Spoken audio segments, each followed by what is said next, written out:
Death Knights are coming to Hearthstone, and so is the Hearthstone Civil War. The first day, maybe even the first week, is going to see a majority of players experimenting with the new Death Knight class.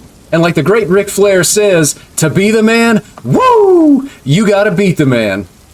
I want to beat the man and be the man at the same time, so what I'm talking about is, I want to be able to fight all these Death Knights by playing Death Knight myself. I'm Uncorrupt, and I'm bringing you 3 theory-crafted Day 1 Death Knight decks. For the purposes of this video, I'm going to assume that you're already familiar with the Death Knight rune system, as well as the Death Knight cards from the upcoming March of the Lich King expansion, as well as the neutrals from that same expansion. Diving right into the decks here, I've got an Aggro deck. This is a 3 Unholy Rune Aggro deck. I feel like we're going to have to go full Unholy for this, just because some of those 3 Unholy Rune cards are really strong and they're really going to support our game plan. General game plan of the deck is we want to be able to get a wide board, as wide as possible, and then we want to be able to buff that board with cards like Anti-Magic Shell, as well as Grave Strength. You can see here, Grave Strength with 5 corpses. We're going to be able to give our minions 3 attack instead of just 1 attack. So you can kind of imagine having a wide board, you play this card with the 5 corpses, give all your minions 3 attack, and you finish them off. It's going to really look and feel probably a lot like Token Druids from expansions past. Taking a closer look at the list, we're actually running 5 1-cost cards here.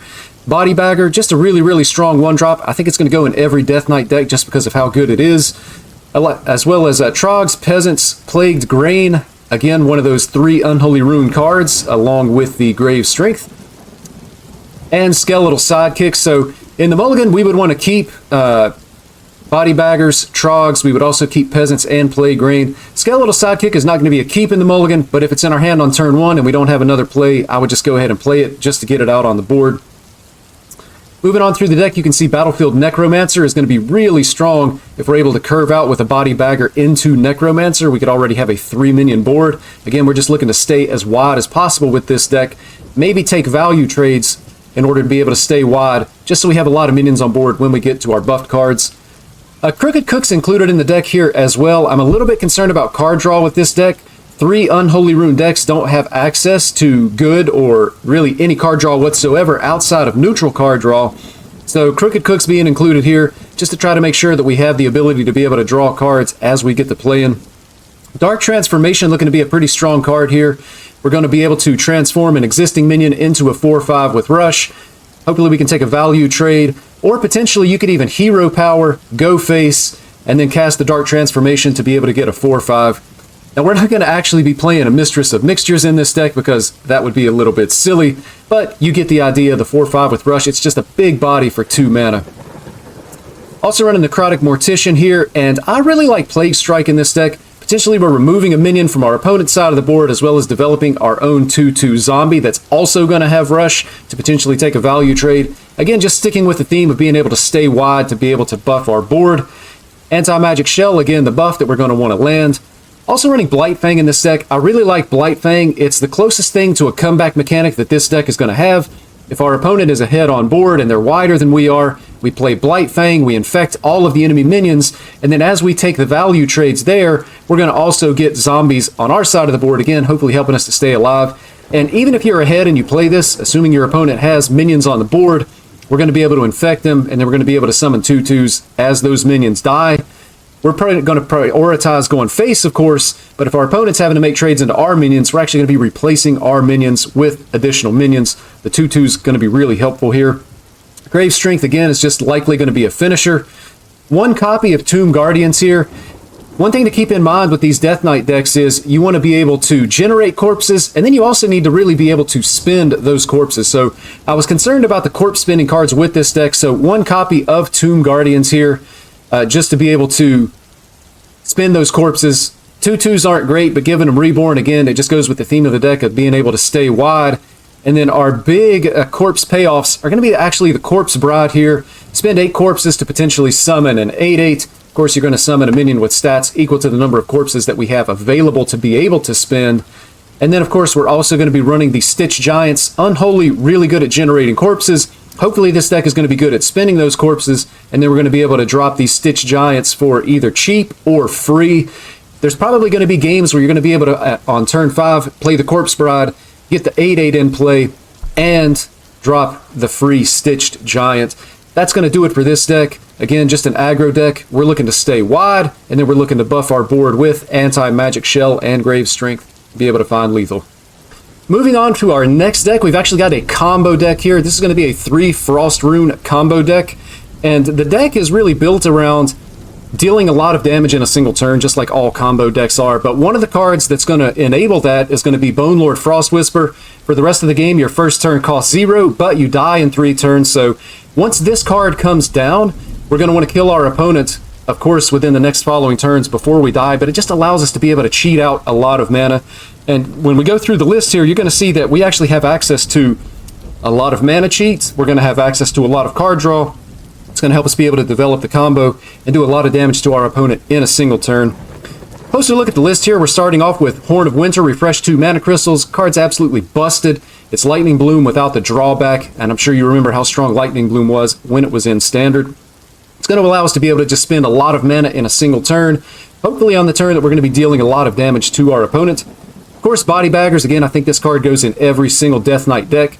Icy Touch, deal 2 damage to an enemy and freeze it. This can go face, and it's cheap. It's going to be really good for our combo deck here. We're also going to be running a couple of copies of Death Chiller. This is really just going to be used in the early game. When it dies, it gives us a corpse, and it's also going to be able to help us fight for the board, hopefully.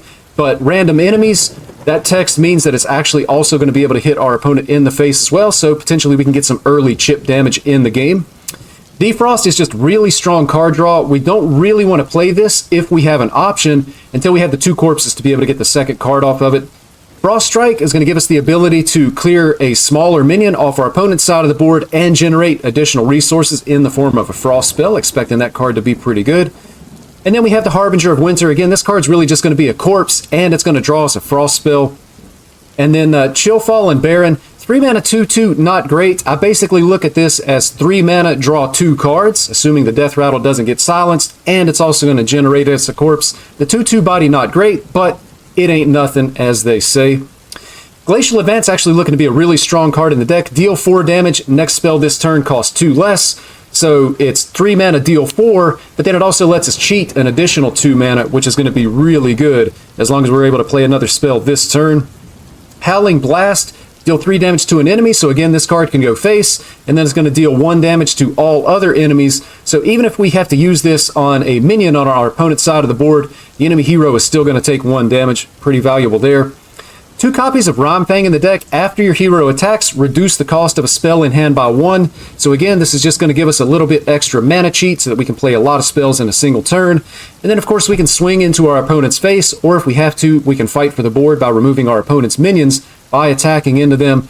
This card looking really good and fits in great with the deck here. I'm actually running 2 copies of Guild Trader. Once we're able to get down the Bone Lord Frostwhisper, being able to play a free Guild Trader to start the turn is going to really ramp up the amount of damage that we're able to do to our opponent. And also, of course, the tradable keyword just really good as we're looking to be able to piece together the combo that we're going to be looking for throughout the course of the game. Lady Death Whisper, Death Rattle, copy all the Frost spells in your hand. Again, I'm expecting this card to be really good. There may be games where we actually kill this card ourselves to make sure that the Death Rattle doesn't get silenced, if silence becomes something that we're going to see a lot of from our opponents as the expansion moves on.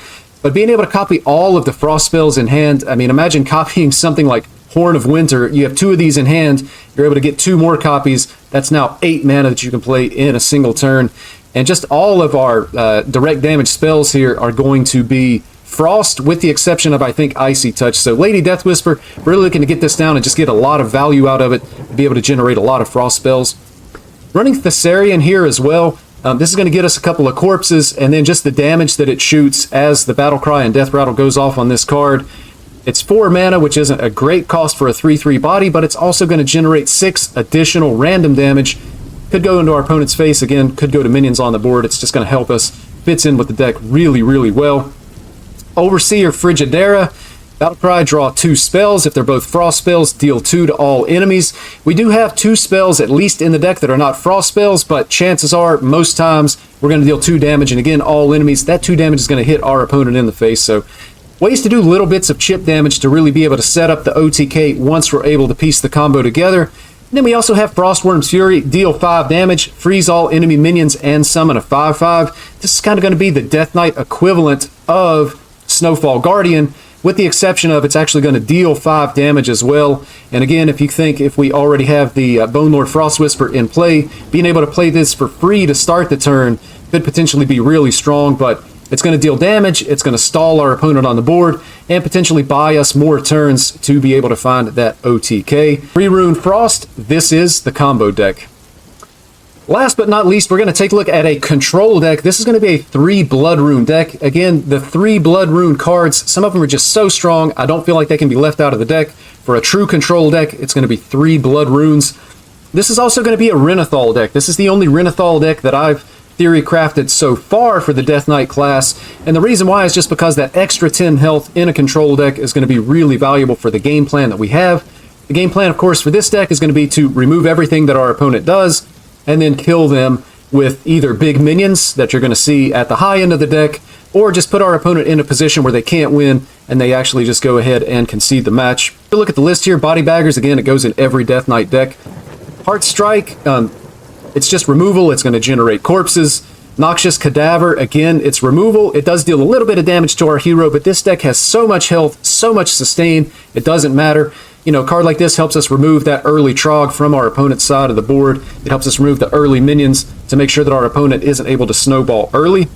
I'm running 2 copies of Rune Forging here. You're going to see as we go through the deck, there's actually 4 weapons in the deck. Being able to draw those weapons and potentially reduce their cost by 1, I think is going to be really good. I'm a little bit concerned about card draw in this deck, so I definitely wanted to include these, and especially with the 4 weapons to make sure that we do have access to some card draw. Astalor Bloodsworn here, also going to be in the deck. This card actually just provides a lot of value. It goes great in a control deck, in my opinion, and I think it fits in perfectly with what we're doing here with the control Death Knight. Hematurge, again, this is just really a control card to me. Spend a corpse to discover a blood rune card. It's going to replace itself in our hand with an additional card, as long as we have a corpse to be able to spend. And the blood cards typically are going to be your more control-oriented, removal-oriented type of cards. So definitely belongs in the deck. Vampiric Blood, this card just says control all over it. This is a 3 rune card that I feel like we can't live without, just because being able to give our hero an additional 5 health and actually raising our health above the limit that you would normally see in Hearthstone, it just goes great in a control deck. Spend 3 corpses to draw a card and get an additional 5 health, so gaining 10 health and drawing a card is absolutely insane for only 2 mana. Brand Bronzebeard in the deck, we're running quite a few Battle Cries, it's going to be valuable. Of course, Renathal. Soulbreaker, again, it's just a weapon, it's removal, and it's going to generate corpses, which is going to be really good for us. Death Strike, 4 mana, Lifesteal, deals 6 to a minion. This is just removal. There's a lot of minions that this is going to be able to remove at 6 health or less, and the Lifesteal, this just speaks to the sustain in the deck as well. Also running 2 School Teachers. This is going to combo with our brand, and it's going to allow us to be able to discover the 1/1 Noggling that's going to give us an additional Death Knight spell that could also be repeated by the brand. Just kind of fills in the curve, gives us something to do for 4 mana on turn 4. Blood Boil, again, it's just sustain. If our opponent has a wide board of small minions, we're able to play the Blood Boil. We're going to deal a lot of damage. Also to note here, the opponent's face is going to take the damage as well, and it has Lifesteal. It's just a lot of healing and removal of smaller boards. Also running 2 copies of Corpse Explosion. This is going to be one of the main corpse spending cards that we're going to have in this deck. Detonate a corpse, deal 1 damage to all minions. If there are any left alive, repeat this. It's just going to be really good board clear, and if we've been able to stack up a lot of minions, there's no board that we won't be able to remove with this card. Absolutely insane card for a control deck. Famished Fool's also in the deck here.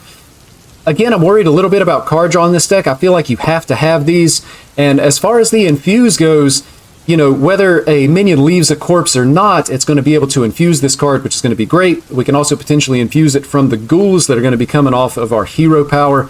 I just really feel like we have to have this card draw in the deck, because you don't want to be a control deck with no cards in hand, because cards are your resource for a resource-based deck. We don't want to run out of resources to be able to play the game. 2 copies of Crush the Ashbringer. This is the additional weapons I was talking about. Lifesteal and 5 attack. This is insane. We can remove minions. We can punch our opponent in the face, and it's going to be healing us really, really good in our control deck here. Also, Null Muncher. Again, it's just a Lifesteal card, and it has Taunt. And at the end of the turn, it attacks the lowest health enemy. Again, lowest health enemy. If our opponent's hero is the lowest health, or it's the only available option, this is going to go face as well. And it has Lifesteal, so it's going to heal us for 5. Again, it's absolutely insane. Alexandros Mograine. This can also be comboed with Bran at 10 mana, and it just kind of gives an inevitability to the game. You're guaranteed to win once you play this. Your opponent's going to be taking damage. So as long as our opponent can't kill us, eventually they're going to die. It's going to speed up the game just a little bit and seems to be pretty good. Of course, if you get it down with the Bran, 6 damage to your opponent every single turn, they're going to run out of life really fast unless they're a control deck themselves. Mutinous also makes the cut. It's good with Bran. It fits the control theme of the deck, just being able to get resources out of our opponent's hand. And the same with Patchwork. Patchwork is just going to be really good at disrupting our opponent's game plan. It removes a minion. It gets something out of our opponent's hand. It gets something out of our opponent's deck. And of course, you play it with Bran, and all that happens twice. It's just absolutely insane value for a control deck. I've got 2 copies of the Bone Guard Commander here. I don't think the card is necessarily great, but I was a little bit concerned about how we're spending the corpses that we're going to be generating with this deck. If we don't have to use the Corpse Explosion at all, we can drop the Bone Guard Commander here. It's going to summon a lot of minions on the board that are potentially going to infuse our Famished Fools. And then you're also going to see as we get down to the bottom of the list, Sire Denathrius is in the list as well. So it just adds the potential to be able to ramp up Denathrius as well as the Famished Fool and give us, the way to spend corpses and to work on those infused cards as well. Also, we've got 2 copies of Soul Stealer here. Destroy all other minions, gain 1 corpse for each enemy. This is the Death Knight version of a Twisting Nether. It's insanely strong. It removes the board. It puts a 5/5 in play. It generates corpses. Again, there's just no way you would play a control deck without this card. 3 Blood Runes. That's why we have to go for a 3 Blood Rune deck here. And then we're rounding out the deck with Raid Boss Nyxia and Sire Denathrius. So I feel pretty good about the deck. It's really strong. It has tons of removal. Of note here, you'll see that I did not put Obliterate or Asphyxiate. Those 2 cards are both single target removal. I don't think we need it. Things may change over time as the expansion begins to play out. We may need to be able to remove individual really powerful minions from our opponent's board. But with other options like Corpse Explosion and like Soul Stealer, I feel like we actually just don't need those cards, and it makes room for other things. Also of note here, Sylvanas not in the deck. There's possible that it should be. Just maybe a little bit concerned about being able to infuse it and how good it's going to be. Again, a lot of times it's single target removal when it's not infused, and I'm not sure that we actually need that in the deck. Of the 3 decks that I'm showing you here, I feel like this Blood deck may actually be the strongest on day 1. We're just going to be able to frustrate our opponents. They're not going to be able to do anything. Any damage that we take, we're going to heal up from all the lifesteal, and really it's just going to be fun for us and miserable for our opponent. Those are the 3 decks that I'm going to recommend that you might want to try on day 1. Again, I am calling the first day, maybe even the first week of March of the Lich King, the Death Knight Civil War. I'm Uncorrupt. Thank you for watching.